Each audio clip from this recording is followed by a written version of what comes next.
मेष राशीच्या जातकांना या आठवड्यामध्ये मंगळ बुध युती, चंद्राचे लाभस्थानातून भ्रमण आणि शनीचा अनुकूल दृष्टिकोन हे महत्त्वाचे ग्रहयोग ह्या आठवड्यामध्ये मेष राशीमध्ये घडणार आहेत. त्यामुळे मेष राशीचा स्वामी जो मंगळ आहे बुधासोबत असल्याने निर्णय क्षमता, संवाद कौशल्य आणि धाडसी पावले उचलण्याची जी तुमची मानसिकता आहे त्याला चालना मिळेल. मात्र शब्दांची धार जपणे आवश्यक आहे. शब्द हे शस्त्राप्रमाणे समोरच्यावर वार करणार नाहीत याची काळजी घ्या. विचार करून बोला. बोलून विचार करण्यापेक्षा विचार करून बोललात यश मिळेल यात शंका नाही. कामाच्या ठिकाणी नवे जबाबदारीचे प्रकल्प मिळण्याची शक्यता आहे. वरिष्ठांशी बोलताना संयम ठेवल्यास मोठा फायदा अपेक्षित आहे. बदली, इंटरव्ह्यू, प्रमोशन संदर्भात सकारात्मक हालचाली या आठवड्यात घडू शकतात. सरकारी तांत्रिक क्षेत्रातील लोकांसाठी हा आठवडा अनुकूल असून कुठलाही निर्णय घेताना घाई करू नका. व्यावसायिक असलेल्या मेष राशीच्या जातकांना तुमचे जुने अडलेले व्यवहार मार्गी लागण्याची शक्यता आहे. पार्टनरशिपमध्ये स्पष्टता ठेवल्यास मतभेद टळतील. मार्केटिंग, ऑनलाईन व्यवसाय, सल्लागार क्षेत्रात तुम्हाला नवीन ग्राहक मिळतील. जोखीम असलेले व्यवहार शक्यतो या आठवड्यात गुरुवार नंतर करा. विद्यार्थ्यांसाठी अभ्यासावर लक्ष केंद्रित करणं आवश्यक असून स्पर्धा परीक्षा, मुलाखती, प्रेझेंटेशन यामध्ये तुमचा आत्मविश्वास वाढलेला दिसेल. गणित, इंजिनिअरिंग, टेक्निकल विषयातील विद्यार्थ्यांना या आठवड्यात विशेष लाभ संभवतो.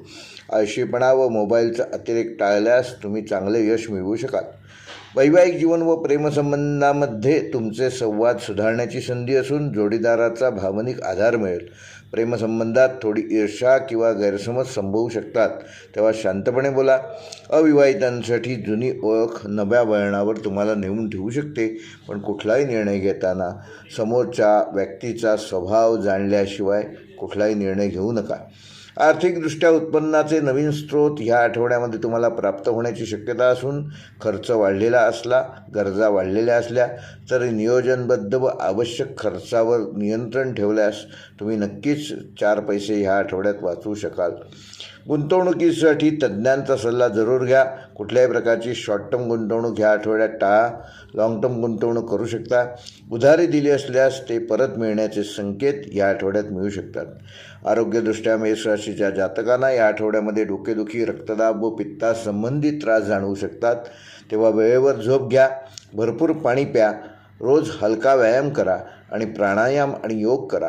मसालेदार व तिखट पदार्थ कमी खा, त्यामुळे तुमचं आरोग्य चांगलं राहण्यास मदत होईल आणि तुम्ही अनेक चांगल्या गोष्टी सहजपणे या आठवड्यात करू शकाल. मेष राशीसाठी या आठवड्याचा शुभ अंक आहे 1 व 9. शुभ रंग आहे लाल व केशरी. शुभवार आहे मंगळवार. शुभ दिनांक आहे 10 व 12 फेब्रुवारी 2026. व मेष राशीसाठी या आठवड्याचा विशेष उपाय, येत्या मंगळवारी गणपती गजाननाला एक लाल फूल अर्पण करा आणि ओम क्राम क्रीम क्रोम सहा भौमाय नमः हा मंत्र 11 वेळेला जप करा. शक्य असल्यास गूळ किंवा लाल मसुराचे यथाशक्ती दान करा. त्यामुळे तुमचा आत्मविश्वास वाढेल, आरोग्य व निर्णयशक्ती मजबूत होतील.